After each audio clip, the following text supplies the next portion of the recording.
Your name. Hi, my name's Andrew Lynch and I'm the Acting Dean of the Faculty of Law and Justice.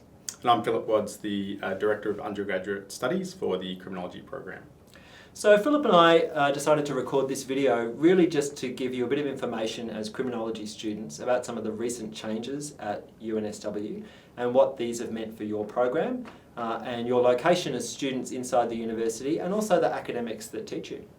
Fantastic. So we've had some questions sent through from CrimSoc, which I'm going to ask Andrew, and I'm going to be answering myself as well. So we'll get started. The first question is a big one, so I'll let you answer this. I think it's a bit above my pay grade.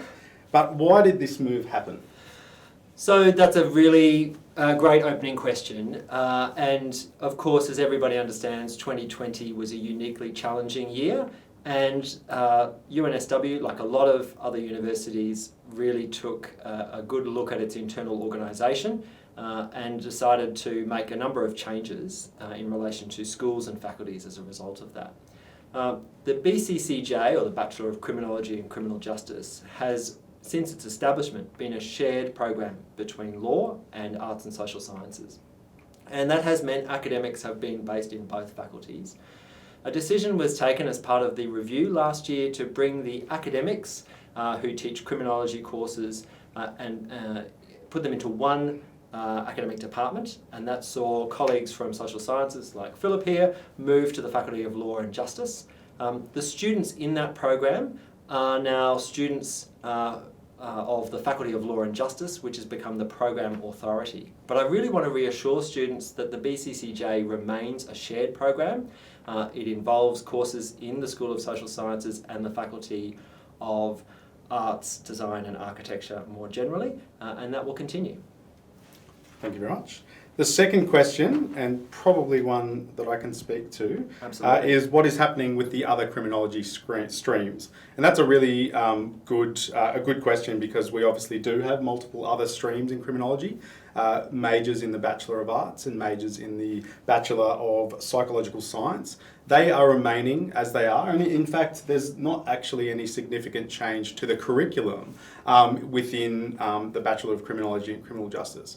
We are really excited about opportunities that we have now that we've moved to Law and Justice in expanding our offerings, but in terms of the core curriculum that you'll be taking in your studies, none of that will change. The administrative home for those other two programs remain as they were, so within Arts, Design and Architecture and within the Faculty of Science. And Phillip, that's probably a good point to mention honours actually. Yes. So our honours program is staying the same as well. We're really excited. We have more honours students than we've ever had this year. It's a fantastic cohort. It's a really strong program and something that we wanted to absolutely keep intact. So if you are interested in taking honours in criminology, you will remain doing so as it's currently offered within the School of Social Sciences. You will do the coursework up there with a number of other social science students from other disciplines. And then you'll be doing your thesis as you normally would with the academic supervision of criminology staff members. Yeah, fantastic. And I think one of the questions that we were asked was about who's going to be directing the program, because previously there was a contact point in both faculties, but obviously now with all the criminology academics in one department, we only need one program director, and as the introduction showed, that's Phillip who will be taking on that role. He had it previously up in arts, and so we've got great continuity for those of you in the student body who have already met him and know him. Yeah. Phillip, are there any more questions for me, do you think? Ooh, I suppose this could be one for both of us. How will we manage the relationship with social sciences, given they have a central part in the orientation of the degree? Sure, that's one I'm happy to start off on. The two faculties previously had a steering committee which had representation from both sets of academics to ensure really clear communication about the delivery of their shared program. That committee won't be extinguished at all. Its composition changes a little because, of course, the criminology membership is all now in law, but the committee will continue so that we can maintain the links, the strong links that we need with the School of Social Sciences and the Faculty of Arts more generally. Absolutely. Just continuing on that, we've very recently met with a number of our social science colleagues and kind of discussing in detail about who that's going to be. And we're going to have a number of representatives from social sciences come along to that steering committee to make sure that we maintain the synergies that we have always had in our program between the criminology core and the social science core, which is at the heart of the uniqueness of our criminology program. Yeah.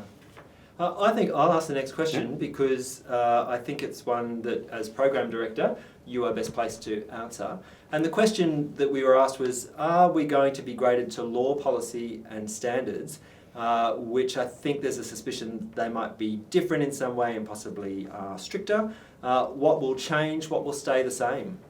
Phillip? Yes, very good question, and things that we are absolutely have been, obviously with any change at a university level, there's going to be kind of changes around policy. That would be natural, and obviously coming into our new administrative home, we are looking at the ways in which we integrate into law's policy.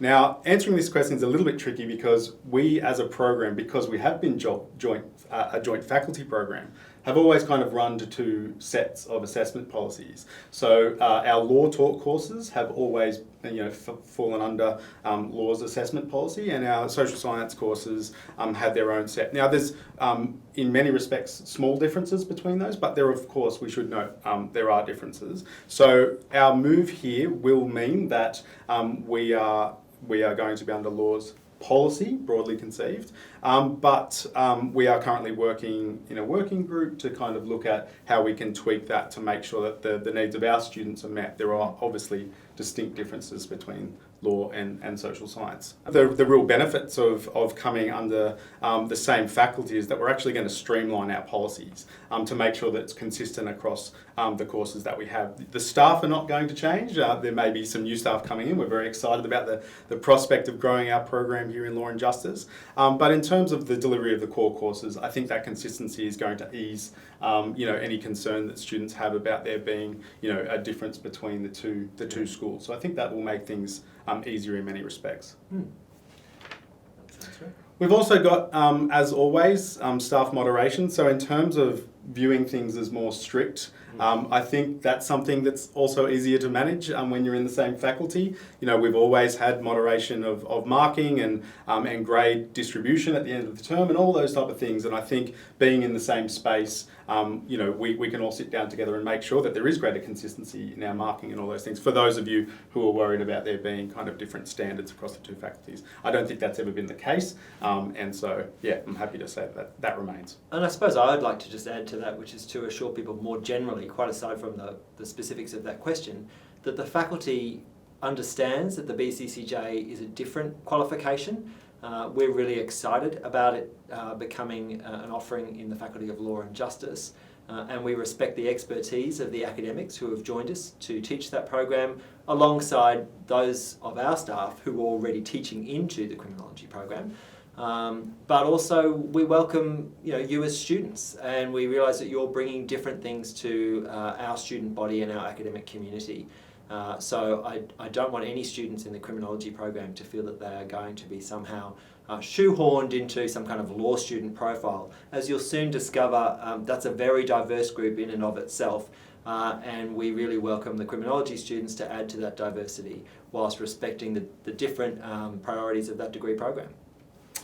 A nice segue into our final question, which is what resources are going to be available to support us as criminology students, distinct within the Faculty of Law and Justice from law students, and how will you ensure that our specific needs as a cohort are met?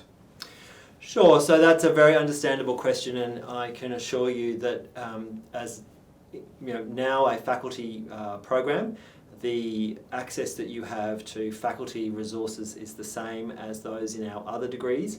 A good example of that is, say, our careers service. So Siobhan Ryan, our careers manager, has a law and criminology qualification. She is ideally suited for this moment, and she can really assist students in the BCCJ who are looking at careers that have nothing to do with law, because she knows from her own study and employment history the kind of things that will be of value to them.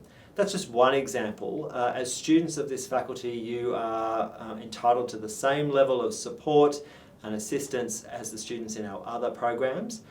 Where some of those mechanisms have been in existence for a long time, say in the LLB degree, there is a peer tutoring program.